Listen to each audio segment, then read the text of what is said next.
Welcome to the Weekly Sports Guy podcast. I'm your host, Ashton Alcock, and today we're going to continue my NFL prediction series. Yesterday, we did my AFC East and AFC North. Just to do a little recap, just in case you missed it or you didn't have a chance to see it. With the AFC East, I had the Bills going 13-4. I did make a mistake. I do apologize with the record thing. The Patriots going 11-6, the Dolphins going 9-8, and the Jets going 7-10. And in the AFC North, I had the Bengals going 14-3, the Ravens going 12-5, Steelers 6-11, and the Browns 3-14. Now today we're going to touch the AFC North and the AFC West, AFC South and AFC West. My bad, my correction. I kind of forget sometimes I say things and then I'm like, oh wait, I'm wrong. I will be covering some off-season moves they've made, their draft class, give them a grade, and then I'm going to go into their schedule predictions like I did yesterday. Starting off with the Houston Texans. Who is not a fan of the Houston Texans? I actually don't know who's actually a fan, but they are a good team. Their offseason's pretty interesting, getting Cam Robinson and Trent Brown. I'd never seen a team sign two tackles that can barely stay on the field. They're both good when they're healthy. That's the question, is when they're healthy. They extended Danielle Hunter. They brought in Irv Smith Jr. and Christian Kirk in a trade with the Jacksonville Jaguars. I would have just waited till he got released. They were going to release him anyway. You could have got him a lot cheaper, unless you just didn't think you were not going to get him. I do like E.J. Speed, the linebacker they got from the Colts. They also acquired C.J. Gardner-Johnson and Jalen Petrie. They extended him. They also brought in Ronald Darby, as well as extending their big free agent next year, Derek Stingley Jr., to a 3-year, $90 million extension. $89 million guaranteed, so there's only $1 million just sitting there that he needs to earn. Which is kind of crazy, but I also kind of disagree. He doesn't deserve $90 million. He's really good, but he's not great. He did get burnt by Keyshawn Boutte last year, and Boutte's not the best receiver in the league. They also brought in Jets legend and Dolphins legend Braxton Berrios. They kind of had fun there. Some key departures they had: they lost Stephon Diggs, Robert Woods. They traded Laremy Tunsil, Kenyon Green, Shaq Mason was cut. They lost Jeff Okudah, but he's not good. They let Miles Bryant walk, and as a Patriots fan, he's not good either. Other than that, they're pretty been set. They didn't really lose many key pieces other than some O-line and a wide receiver. Robert Woods is not the same player. And let's go to their 2025 draft. They did trade out of the first-round pick, and they traded back where they ended up selecting Jaden Higgins from Iowa State. Then they also got Arnante Ursay. I don't know if I probably fumbled his first name. Then they got Iowa State's other wide receiver, Jalen Knoll, which makes no sense to me when you have Nico Collins and Tank Dell. I know Tank Dell probably won't play as much this year due to the knee injury he suffered, that gruesome knee injury where he tore multiple ligaments. Obviously, I know they probably did it for safety. They don't know if Tank Dell's even going to come back half the where he was, but taking two wide receivers in the first two rounds that you drafted in, because they didn't draft in the first round, they took them, 45 picks apart. Both players are good, but I'm not a huge fan of this draft class. I give it a C+ at best, maybe a B-. They're still going to be a good team. It's still the Houston Texans. They're still going to be really, really good. But going into their schedule, they start the season in LA against the Rams. They win that. Then on Monday Night Football Week 2, I had them losing to Tampa. And then back-to-back weeks in Jacksonville and at home against the Titans, I had them winning. Then losing to Baltimore. Going into their bye week, at this point, they're 3-2. Then they come out and they beat Seattle, lose to San Fran, beat Denver, beat Jacksonville, beat Tennessee, beat Buffalo, beat the Colts, and then they have them lose to the Chiefs, and then they have beating Arizona at home, beating the Raiders at home, losing to the Chargers in LA again. They get to go to LA twice, once in the first week and second to last week, and then I had the one against the Colts. That makes him 12-5. This team's going to be very good. C.J. Stroud had a bad year. I expect him to bounce back. He's still the best quarterback from his draft class. He's still one of the better quarterbacks in the league. You could argue a top 10 spot with him. He's really, really good. He's still going to have Nico Collins. He's going to have Jaden Higgins and Jalen Noel. And then you got solid tight ends like Irv Smith Jr., who's solid. He's not great, but he's solid. And the schedule's pretty favorable. You start off a little rough with a couple rough patches, and then after that, you kind of cruise through. So 12-5 is a really good spot for them. The next team in this division that we'll be covering will be the Colts. 1 second, let me go back to my team by team free agents. They brought in Daniel Dimes, Daniel Jones, Daniel Buns. I don't know what you want to call him. He's a former 6th overall pick from the New York Giants who got traded. No, he got cut and then signed with the Vikings. He should be a serviceable backup where if you need to play him 2 games, maybe 3. They also have probably one of the worst cornerback situations I've ever seen. Anthony Richardson has been a bust. He was a 5th overall pick. Then you go sign another bust in Daniel Jones. So it's pretty much who's going to be worse is going to be benched. And we saw last year with Anthony Richardson's work ethic that he just didn't want to play. Like, he got tired, he got winded, so he wanted to stay out like 3 plays. I'm like, you're the quarterback. You're the one that's supposed to be playing every snap on offense. Unless you got hurt, then that's a different story. But, like, you shouldn't be like, Coach, I'm out of breath. I need a bench. That's called when your team's on defense. That's when you get your breath. They also signed Khalil Herbert. He's solid. Not anything great. They re-signed Mo Alley Cox. They also brought in Charvarius Ward, which to me makes no sense because you're not competing, and I don't know why he went there. Like, I understand the reason he left San Francisco, and that's a sad situation. I completely understand that, but I feel like he had other suitors, like maybe the Buffalo Bills who've been looking for second day, maybe the Kansas City Chiefs or the Cincinnati Bengals who probably were looking at him and went, he signed with the Colts. Like, granted, he did get a deal up to $60 million with a $20 million signing bonus. And he also signed Cameron Bynum, the safety from Minnesota. Not the worst case scenario for safety, but again, you're not going to be competing this year. Even though you're in kind of a crappy division with also having Jacksonville and Tennessee in your division, I just don't see you guys competing when Houston is sitting right there. Then in the draft, they brought in Tyler Warren with the 14th pick. I like that pick. He's the best tight end. It makes the Bears look worse when they took Colson Loveland at 10. And in the second round, they got JT Tuimalu from Ohio State. As a Buckeyes fan, he's good. I feel like there's other needs on the board that they could have went, but he's a fine player. I do not know anything about the third-round corner Justin Wally or offensive tackle Jalen Travis. TJ Giddens, again, another player that had other people saying behind him that they could have got. Then in the 6th round, they snagged Riley Leonard, the quarterback out of Notre Dame. Again, another guy who can only really run. He's not that great of a passer. He has okay accuracy. I don't know what the plan with him is there. Then they got Tim Smith and Hunter Wohler from Wisconsin, the linebacker and D-tackle. You got the Hunter Wohler is the linebacker, and Tim Smith is the D-tackle out of Alabama. NFL gave him a C+.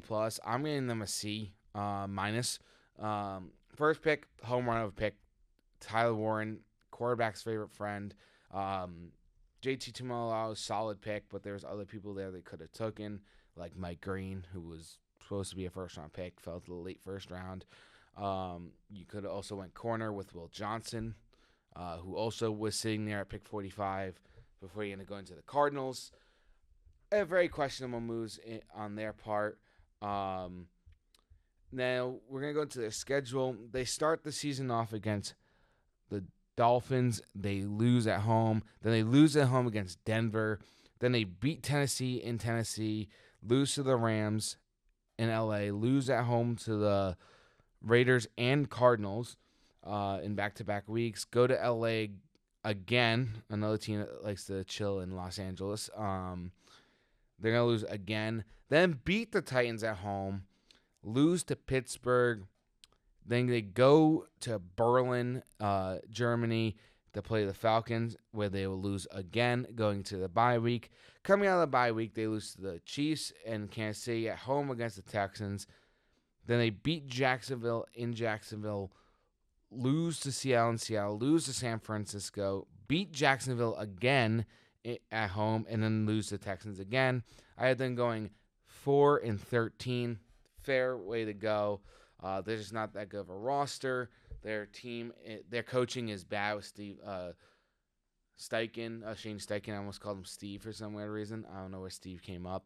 Probably because he looks like he could be in the Minecraft movie as well. The next team is going to be the Jacksonville Jaguars with the new coach, Liam Cohen. He's from my home state, Rhode Island. Duval. He'll get the hang of that. And for agency, they go out and they go sign Nick Mullins to be a quarterback, solid backup. Dwayne Brown's a solid receiver they brought in. They do lose Evan Ingram. They did lose Christian Kirk, like we said, to a division rival. They traded him there. Hunter Long, the tight end, never heard of him. They also got Johnny Munt. But then they also got Patrick McCarry, the guard/tackle from Baltimore. They also brought in Emmanuel Ogbah from Miami, Jordan Lewis, and Eric Murray. The solid selection of free agents for a team that's probably not going to be super competitive this year. Then in the draft, they traded up to get Travis Hunter, who they look like they're going to use him mostly at wide receiver, play him in some package at corner. He has not looked good at running routes this year. I saw some clips during training camp. He's struggling. He ran a curl. He almost got lost in a curl route, which is basically just you stop and then turn around. He stopped and almost kept going. They also got Caleb Ransow in the third round. They also got Wyatt Millum in the third round as well, the guard out of West Virginia. I do like that pick. I do like Jack Kaiser and the running back Bushal Tootin out of Virginia Tech. Two good players from their team. Jalen McLeod out of Auburn. Don't really know too much about him. Then they got the safety Rashawn Lane the third out of Navy, a center out of USC, and Jonah Mohaim, and then another running back, LaQuaint Allen out of Syracuse. Overall, the draft-wise, it's like a B- draft for a team that's probably needs to keep building. They also have a new coaching staff. So they start the season off against Carolina. I have them winning. Then they go to Cincinnati. They lose at home versus the Texans. They lose again. Then they have them losing to San Francisco and San Fran, losing to KC and Kansas City, have them beating the Seahawks at home, losing to the Rams in London, going into their bye week. Then they come out of their bye week. I have them beating the Raiders, losing to Houston in Houston, losing to the Chargers at home, losing to the Cardinals in Arizona, beating Tennessee in Tennessee, losing to the Colts at home, losing to the Jets, losing to Denver in Denver, losing to the Colts in Indianapolis, and then beating Tennessee again on the way around Week 18. I think 5-12 is a perfect spot. And if you're the Jacksonville Jaguars, this year's mostly development year. Let's get better. Let's get Brian Thomas to get better. Let's get Trevor Lawrence to be better. Let's start improving internally without, even though it might not develop into wins, but it might end up turning into something fine. And if you're 5-12, but Trevor Lawrence looks good, Brian Thomas looks good, Travis Hunter looks a lot better, you're probably not complaining. Travis Etienne's playing better. Tootin's playing, getting to be a player that they like. Unless you know, like maybe next year you might go 7-10, and now you're looking a lot better. And now you're on pace to making the playoffs again. Also, it's a development year for the coaching staff, the GM. But he's done a very impressive job with this team. I know everyone's like, oh, he cut like half the team away. He got rid of Christian Kirk. He got rid of Evan Ingram. Yeah, and then he had the balls to trade up to number 2 from 5, which is pretty impressive for a first-time ever GM. And realistically, if you're him, it's very successful. This is a very successful offseason for you as a GM, especially in your first year. You made the ballsy move of trading up to 2. No first-time GM is ever like, I'm going to move up, because typically what they are, they're a little scared to make that bold move to move up. So they typically, what they do is they end up like panicking and hit the trade back button, or they draft their own pick. But I like what he's doing. He's definitely going to try to make this team as a contender as quick as possible. Also, a little snippet. Every time the Panthers went to the Super Bowl, they played Jacksonville week 1.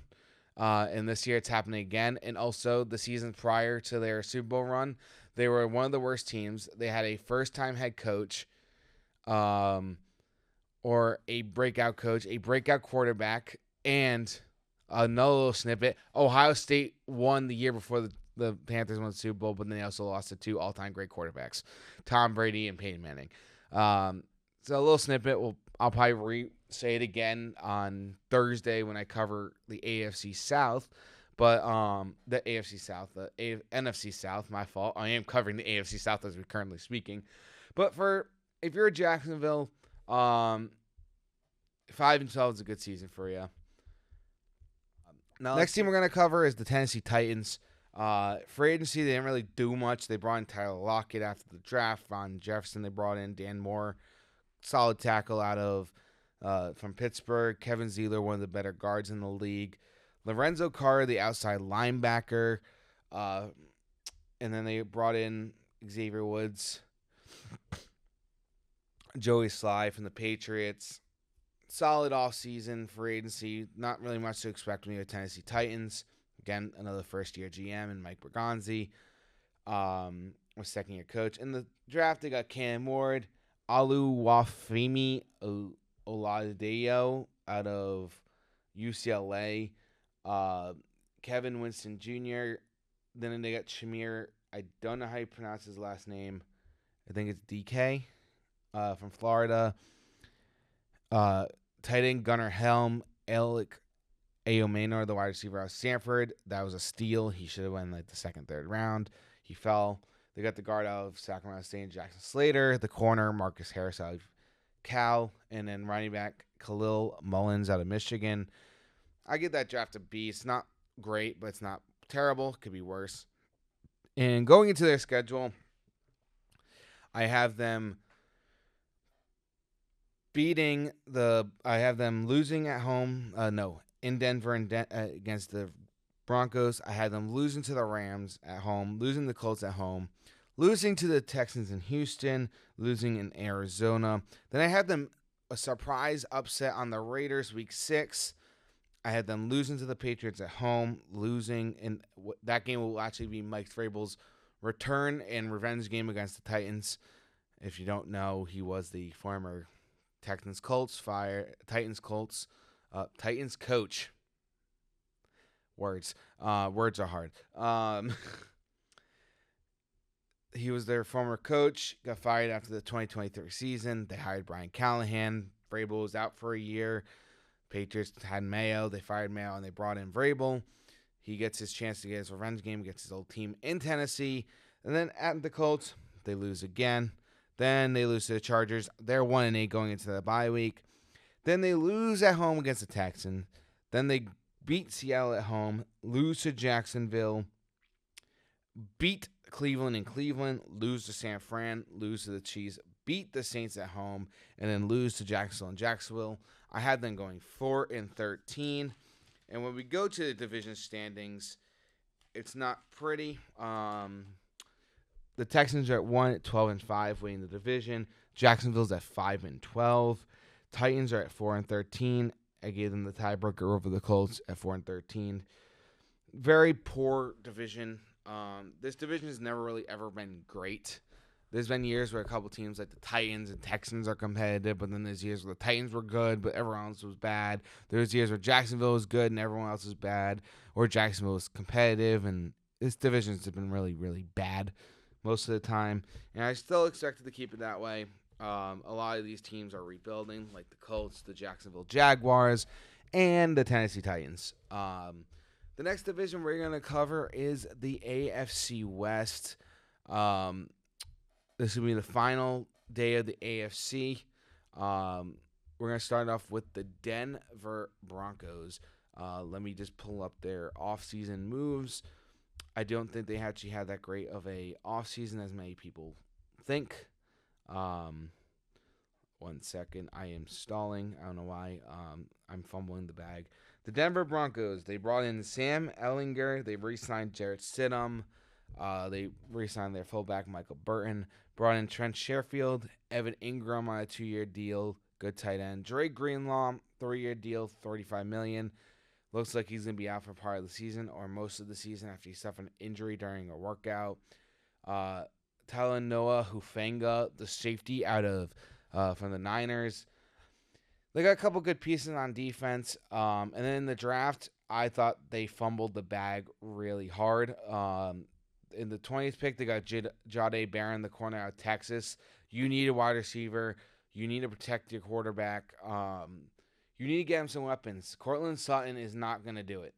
Cortland Sutton's a good receiver, but he's not a 1. You're forcing him to be a 1. Yeah, you signed Evan Ingram, but why do I care you signed Evan Ingram when you don't have a wide receiver 1? This screams New England Patriots. This screams what they did to Mac Jones. They didn't bring in pieces. They thought Jacoby Myers could be their wide receiver 1 when he shouldn't be a wide receiver 1. Then in the second round, they get R.J. Harvey, the small-sized, undersized running back out of UCF. Caleb Johnson from Iowa was still sitting on the board. You should have took him. He went in the third round. Then you reached on a wide receiver out of Illinois and Pat Bryant when Alec Ayomanor was still on the board. Then you go out and get Savion Jones, the edge out of LSU. K. Robinson, the edge out of Alabama. And then you draft a punter in the 6th round.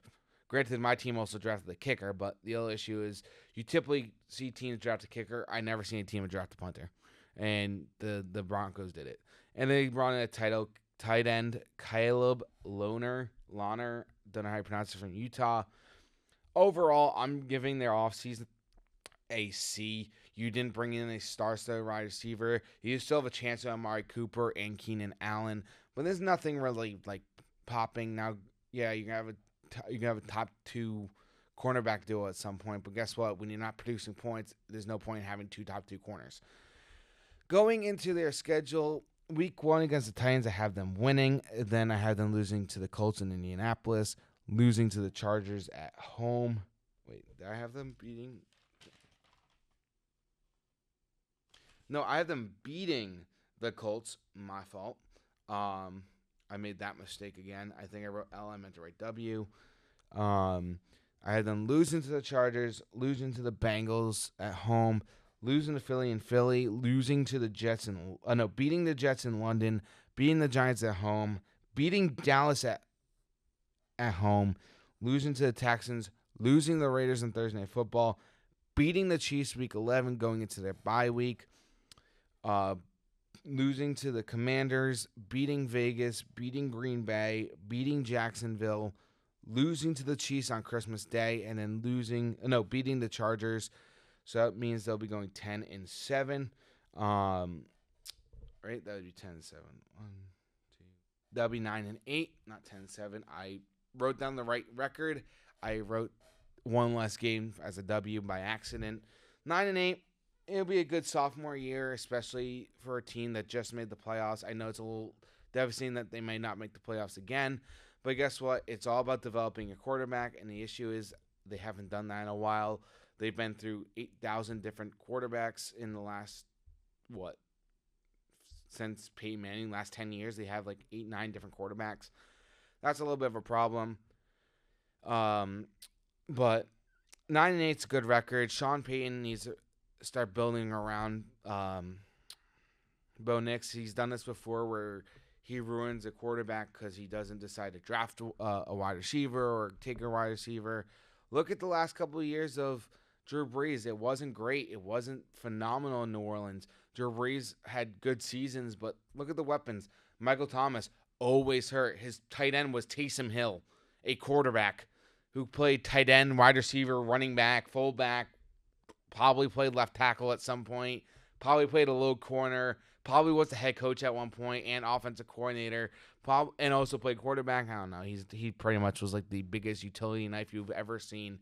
So Sean Payton has some things to do. I don't think they're going to be great unless they bring in a wide receiver. So 9-8 right now is perfect. The next is the Kansas City Chiefs.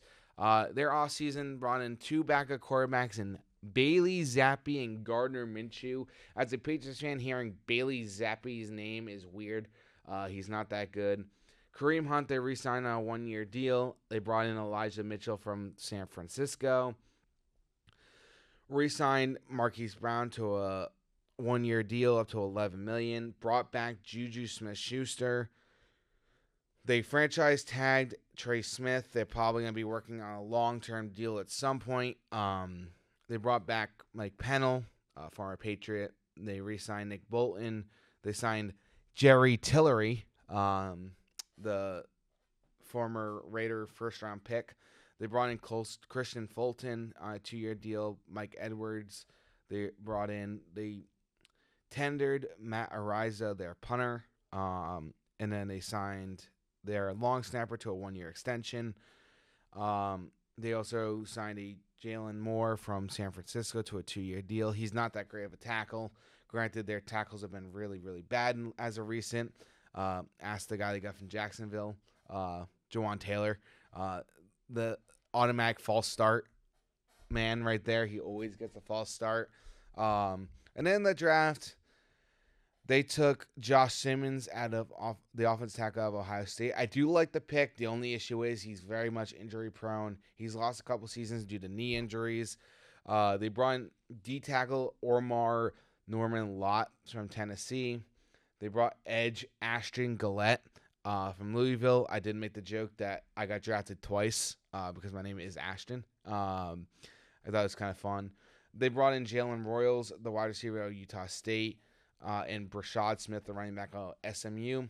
Overall, I think it's a B draft. It's not the best they could have done, but they could have also done way worse. In the NFL has them ranked as their 13th best draft, the best being the New England Patriots when I did it yesterday. Going into their season, they play the Chargers in Brazil. This time there's no green teams. Last year, they decided to go play in a stadium where green is not allowed, and they chose 2 teams that wear green, and the Eagles and Packers. This year, they didn't make the mistake, but they're going to play the Chargers at home. They'll win that game in Brazil. Then I had them in their Super Bowl rematch at home versus the Eagles. They lose. They had them beat the Giants in New York on Sunday Night Football. Why is that even a Sunday Night Football? Do not ask me. Beating Baltimore at home. Surprisingly, that's not the Sunday Night Football game. Nope, it's the Giants. And don't worry, guys, it gets worse. It gets worse. Monday Night Football in Jacksonville. The Chiefs play the Jags. They win that game. Then Sunday Night Football against the Lions. They lose. Then they'll beat the Raiders, beat the Commanders, lose to the Bills. Then they go in their bye week at week 10. Then I had them losing to Denver, beating the Colts, beating Dallas on Thanksgiving in Dallas, beating Houston, losing to the Chargers, beating the Titans in Tennessee. I don't know why I almost said loss. Lose to Denver on Christmas, and then beat the Raiders. I had them going 11-6. Offensively, this team's still not going to be good. They don't really have a wide receiver. Travis Kelce's getting older. Isaiah Pacheco is kind of unreliable at times with injury. But when he plays, he's good. But the big question is when does he play? So 11-6 is a good record for them, especially in this division, which I don't think is the best division in the league anyway. I think that's the AFC North sometimes, or it could be the NFC North or the NFC East randomly at times. But 11-6, probably most likely going to win their division. Patrick Mahomes will still throw like 30 touchdowns and like 6 picks and have a solid year and then make the playoffs. Then we're going to go to the Raiders. This team is quite interesting. They fired Antonio Pierce. They're still going through the effects of, they had Josh Gruden, who started off well, but then fell off a cliff.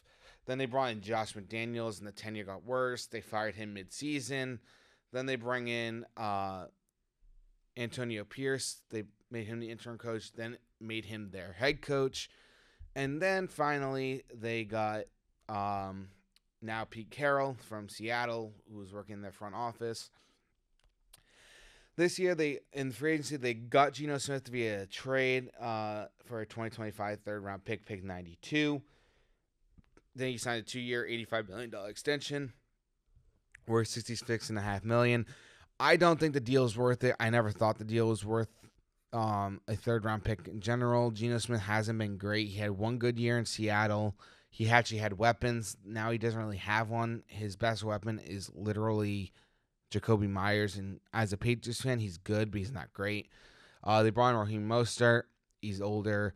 Alex Kappa, they signed from Cincinnati. He's been really bad. That's why they cut him. They signed an extension with one of the best pass rushers in the league, in Max Crosby. They brought in Adam Butler on a 3-year deal. He's not phenomenal, but he's also not the worst. He's solid. Brought in Landon Roberts. Devin White is a good pickup. I do like Eric Stokes from Pittsburgh. They also brought in Jeremy Chin, which I do like. Pretty much I see is there's two Patriots names, and they're sticking with the Las Vegas Patriots right now. I think it's a okay free agency. And then the draft, they brought in Ashton Genty. They also brought in Jack Beck, the wide receiver from TCU. Darian Porter, the corner from Iowa State.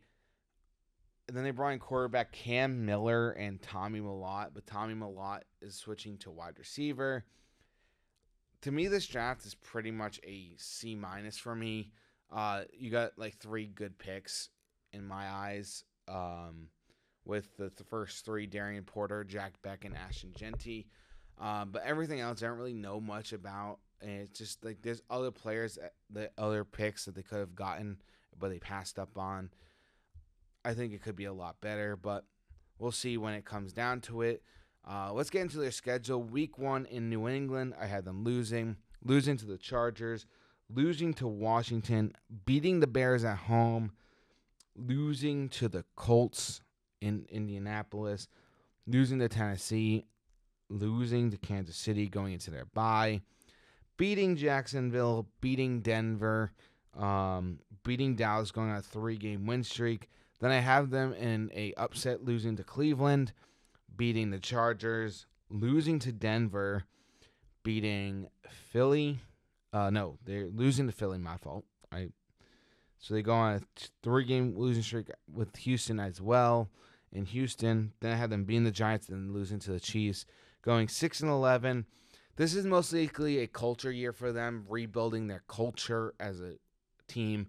They've been pretty much in dysfunction for the last couple of years since John Gruden's bad tenure ending, like his tenure ending very poorly. The Josh McDaniels experiment part 2 in the AFC West failed miserably again.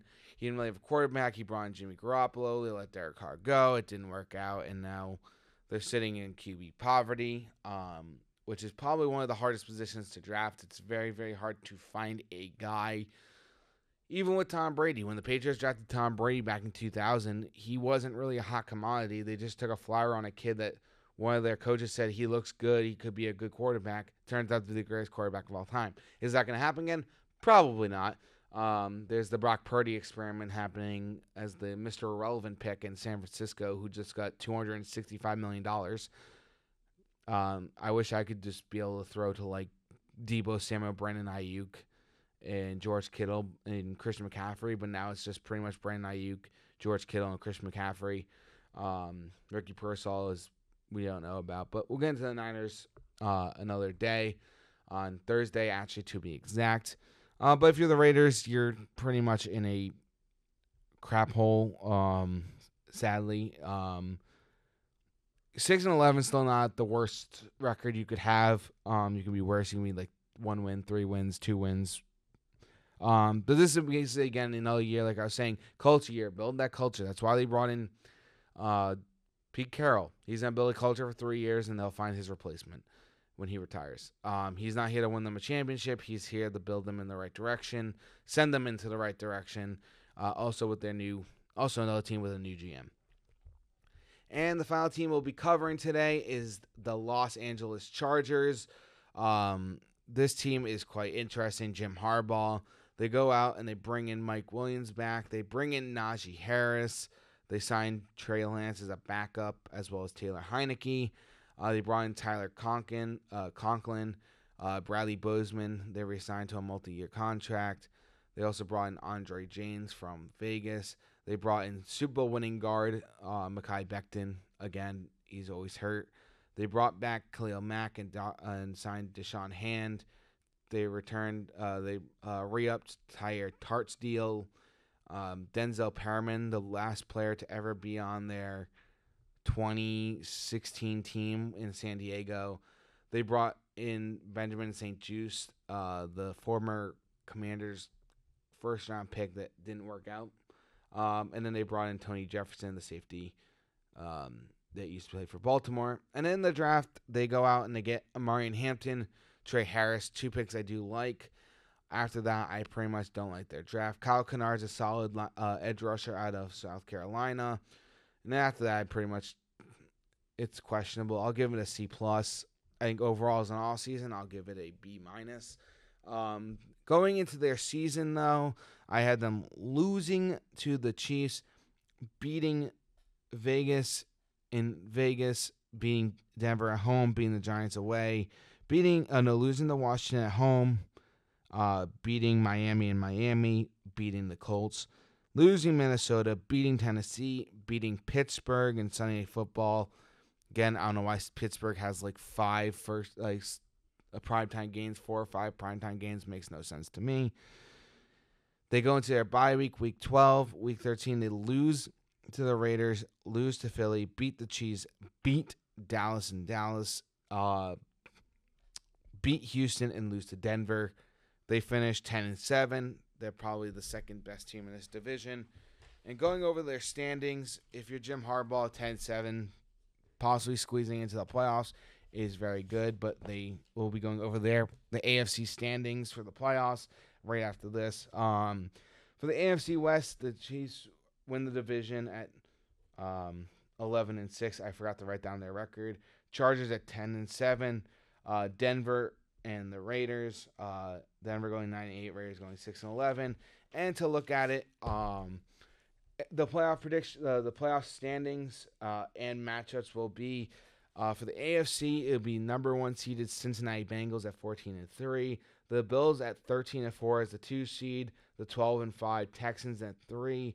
The 4 seeded Chiefs at 11-6. Then the 5th seed will be the 12-5 Ravens. The 6th seed being the 11-6 Patriots, and 7th seed Chargers at 10-7. And the matchups, the Bengals will have obviously the first round bye. The Bills will play the Chargers. The Texans will play the Patriots, and the Chiefs versus the Ravens. We'll go into more deep dive on those matchups later in the week. I just wanted to give you guys the standings and who made the playoffs and who was just out, and teams just like the Miami Dolphins and the Denver Broncos are sitting just outside the playoffs, as well as the Jets at 7-10. So there's chances the AFC itself can be slight competitive, even if you have a record below 500. That is all I got for you today. I'll see you guys tomorrow where we start our NFC side of the NFL and cover the NFC East and the NFC South. See you guys next time. Peace.